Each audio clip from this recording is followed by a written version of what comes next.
आपको लेके चलते हैं पटना, जहां पूर्व सांसद स्मृति ईरानी पीसी कर रही हैं। मैं अभिनंदन करती हूं प्रधानमंत्री जी का, जिन्होंने जनधन योजना के माध्यम से बिहार की गरीब बहनों को देश की अर्थव्यवस्था और बैंकिंग और फाइनेंशियल इंस्टीट्यूशन से पहली बार जोड़ा। प्रधानमंत्री जी का संकल्प कि देश की तिजोरी से रुपया निकले तो सीधा गरीब के खाते तक पहुंचे, उस संकल्प को परिभाषित होते हुए स्वयं बिहार की बहनों ने देखा। आज जनधन योजना के माध्यम से 3 करोड़ से ज्यादा बहनें बिहार में लाभान्वित हैं। ये हमारा गौरव है। प्रधानमंत्री जी का संकल्प कि डबल इंजन की सरकार के माध्यम से बिहार के हर गरीब परिवार में महिला सुरक्षा और सम्मान की दृष्टि से एक शौचालय बने, उस संकल्प को भी हमने साकार होते देखा है। गरीब महिला की रसोई में धुआं ना हो और उसको भी स्वच्छ ईंधन का अधिकार मिले, उसके अंतर्गत प्रधानमंत्री उज्ज्वला योजना के तहत बिहार में 1 करोड़ 16 लाख बहनों को स्वच्छ ईंधन प्राप्त हुआ। महिलाएं जीवन यापन करें, छोटे से छोटे व्यापार को खुद संचालित करें, इस दृष्टिकोण से जीविका कार्यक्रम के अंतर्गत 11 लाख समूह एनडीए के शासन के अंतर्गत बिहार में आर्थिक रूप से सशक्त हुए। सशक्तिकरण के इसी संकल्प को आगे बढ़ाते हुए रोजगार योजना के अंतर्गत 1 करोड़ 30 लाख खातों में बहनों के लिए पहले चरण में 10,000 की राशि पहुंचाई गई और चूंकि रफ्तार पकड़ चुका है बिहार, फिर एक बार एनडीए की सरकार, चुनाव बाद ये राशि बढ़कर 2 लाख रुपए कर दी जाएगी। महिला न सिर्फ आर्थिक रूप से बल्कि सामाजिक और राजनीतिक रूप से सशक्त हो,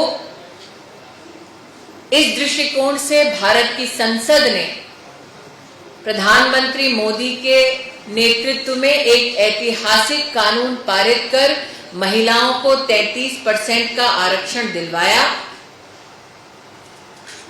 तब भी और अब भी महिला विरोधी विपक्षी दलों ने पुरजोर महिला के सशक्तिकरण के इस अध्याय का विरोध किया, लेकिन एनडीए की सरकार ने इस ऐतिहासिक निर्णय को पारित किया।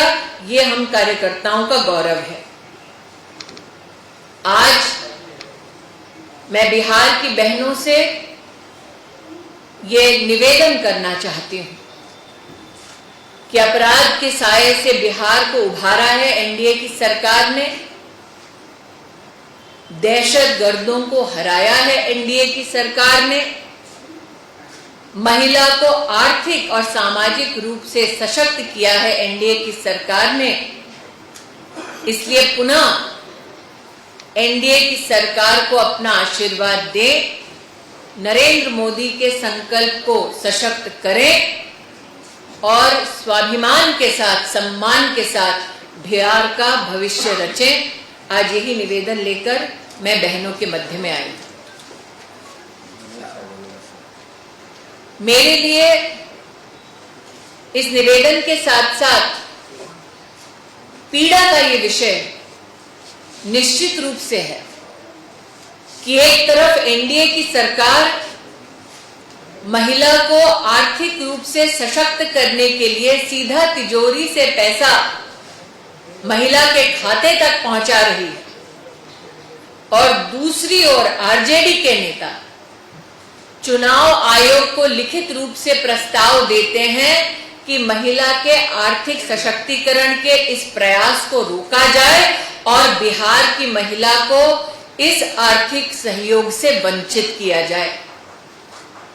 आरजेडी के उस नेता को, आरजेडी की पार्टी को और महाठगबंधन को कहना चाहती हूं कि नरेंद्र मोदी ने ये मुमकिन कर दिखाया है कि बिहार की स्वावलंबी स्वाभिमानी महिला जो आर्थिक सशक्तिकरण के इस पथ पर चल पड़ी है, वो ना रुकेगी, ना थमेगी, ना महाठगबंधन के सामने झुकेगी। मैं आरजेडी के इस प्रस्ताव का खंडन करती हूं और बिहार की महिलाओं का साधुवाद करती हूं, आभार करती हूं कि वो डटी हैं अपने पद पर, जो उनको और उनके परिवार को एक प्रगतिशील बिहार की ओर ले जा रहा है। प्रश्न साधारण मंत्री। मैडम, मेरा एक सवाल है।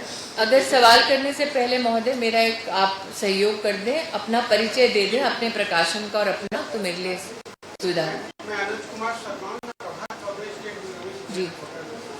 तेजस्वी ने घोषणा की है जो एक साथ 30,000 रुपये खाते 14 जनवरी। आपने शायद ही कभी देखा होगा कि सुबह सुबह प्रातः उठते ही उन्होंने कभी कोई बयान दिया हो। मुझे इस बात की सूचना मिली कि मेरी प्रेस कॉन्फ्रेंस की घोषणा करने के बाद कहीं ना कहीं आरजेडी के खेमा में ये चर्चा हुई होगी कि उनकी ओर से भी कोई घोषणा होनी चाहिए। मोदी है तो ये भी मुमकिन है कि वो सुबह सुबह प्रेस वार्ता करें, लेकिन मुझे ऐसा लगता है कि उन्होंने बिहार की महिला को कम आंका है इस प्रकार की घोषणा करके। बिहार की 1,30,00,000 महिलाओं को रोजगार योजना के अंतर्गत 10,000 की राशि मिल चुकी है, जो 2 लाख तक पहुंचाई जाएगी। क्या आरजेडी को वाकई में लगता है कि बिहार की वो महिला जो जीविका के इस कार्यक्रम से जुड़कर लाभान्वित हो चुकी है,